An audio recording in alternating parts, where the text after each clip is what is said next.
क्या भारत के स्वाभिमान को अमेरिकी डॉलर के सामने गिरवी रख दिया गया है? क्या आत्मनिर्भर भारत का नारा सिर्फ चुनावी रैलियों तक सीमित था? दोस्तों, 12 फरवरी को पूरा देश एक बड़े और किसान आंदोलन की आहट सुनने वाला है। संयुक्त किसान मोर्चा का दावा है कि मोदी सरकार ने अमेरिका के साथ जो ट्रेड डील साइन की है वो भारतीय किसानों के डेथ वारंट पर हस्ताक्षर करने जैसा है। दोस्तों, आज हम उस सच को खंगालेंगे जिसे मुख्यधारा का मीडिया केंद्र सरकार की ऐतिहासिक जीत बताकर बेच रहा है, परोस रहा है, लेकिन जिसके पीछे छिपी है भारतीय खेती को तबाह करने की एक सोची समझी साजिश। नमस्कार, अस्सलाम वालेकुम। मैं यसके हाजी क्लियर व्यू न्यूज़ में आपका स्वागत है। दोस्तों, विषय गंभीर है, इसलिए वीडियो की लंबाई ज़्यादा होगी। आशा है आप पूरी बात समझेंगे और पूरा वीडियो देखेंगे। दोस्तों, सरकार कह रही है कि हमने अमेरिका का बाजार जीत लिया, लेकिन पीयूष गोयल ये क्यों नहीं बता रहे कि इसके बदले हमने अपना घर यानी अपना बाजार कैसे लुटा दिया। आरोप है कि भारत ने अमेरिकी सामानों पर ड्यूटी 0 कर दी, जबकि अमेरिका ने हमारे सामान पर 18% का बोझ बरकरार रखा। क्या इसे ही मोदी जी की बराबरी वाली दोस्ती कहते हैं? दोस्तों, इतनी बड़ी डील हो गई, लेकिन न संसद में चर्चा हुई, न राज्यों की राय ली गई, न ही डील करते वक्त हमारे किसानों का ख्याल किया गया, उनके बारे में सोचा गया। इस डील को लेकर आखिर इतनी गोपनीयता क्यों? क्या सरकार को डर था कि सच बाहर आते ही बवाल मच जाएगा? दोस्तों, किसान संगठनों का सबसे बड़ा डर अमेरिकी बहुराष्ट्रीय कंपनियों MNCs का हमारे खेतों में प्रवेश। अमेरिका में खेती को अरबों डॉलर की सरकारी सब्सिडी मिलती है। वहाँ का सोयाबीन, मक्का और दूध पानी के भाव पैदा होता है। जब ये सस्ता माल भारतीय मंडियों में उतरेगा तो हमारा छोटा किसान जो पहले से ही कर्ज में डूबा हुआ है वो उनके सामने कैसे टिकेगा? यहाँ पहले से ही किसान परेशान है, उसे उचित दर नहीं मिल रहा, ऐसे में बराबरी कैसी होगी? दोस्तों, ये सवाल जायज है। डेयरी सेक्टर पर वार। दोस्तों, भारत दुनिया का सबसे बड़ा दूध उत्पादक देश है। करोड़ों महिलाएं और किसान इससे अपना घर चलाते हैं।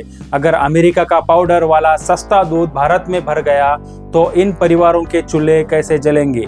क्या सरकार श्वेत क्रांति को दफन करना चाहती है? दोस्तों, इस डील को लेकर राजनीति का पारा 7वें आसमान पर है। मुख्य विपक्षी पार्टी कांग्रेस और अन्य क्षेत्रीय दलों ने इसे मास्टर स्ट्रोक नहीं बल्कि ब्लैकमेल और सरेंडर करार दिया है।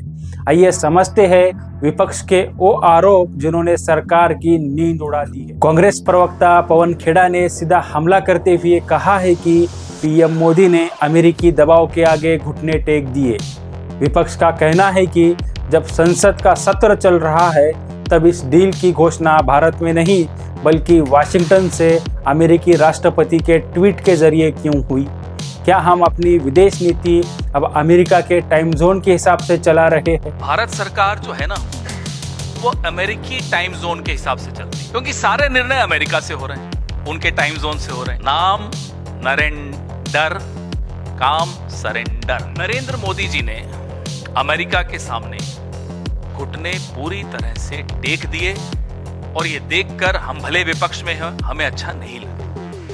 विपक्ष में होना अलग बात है, क्योंकि भारत का प्रधानमंत्री जब अमेरिका के सामने, चीन के सामने, बाकी देशों के सामने जब घुटने टेक देता है तो अफसोस हर भारतवासी को होता है, वो किसी भी विचारधारा को। भारत की अर्थव्यवस्था, भारत की किसानी और जो भी हमारे हित हैं वो सब थाली में परोस के डोनाल्ड ट्रंप के सामने रख दिए गए। थाली भी हमारी थी, वो भी उनकी नहीं थी। सब कुछ हमारा, हमने उन्हें दे दिया। देख रहा था मैं पीयूष गोयल जी को, नींद में कुछ कुछ बोल तो रहे थे, लेकिन मैं तब भी सोच रहा था कि जो Bharat Nixon, George Bush, Obama, इन सब से आंखों में आंखें डालकर एक व्यवहारिक रिश्ते कायम करता था, रिश्ते बनाता था, रिश्ते निभाता था, वो भारत कहां है?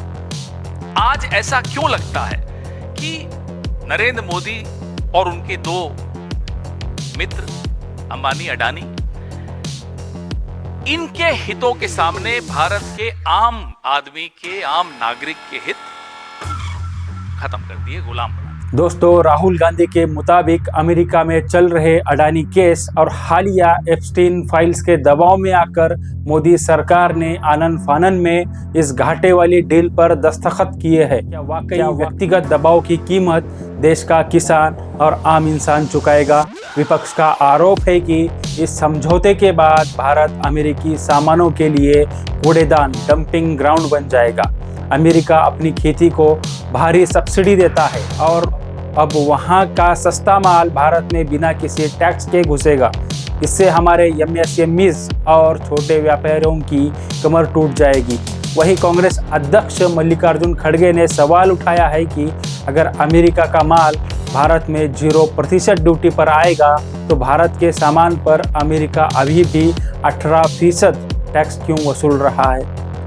यह कैसी बराबरी की दोस्ती है जहां फायदा सिर्फ एक तरफा अमेरिका का हो रहा है? आत्मनिर्भर भारत और अमेरिकी दबाव। आलोचक कह रहे हैं कि यह डील भारत की जरूरत नहीं बल्कि अमेरिकी दबाव का नतीजा है। क्या मोदी सरकार केवल चंद उद्योगपतियों को फायदा पहुंचाने के लिए किसानों की बलि दे रही है?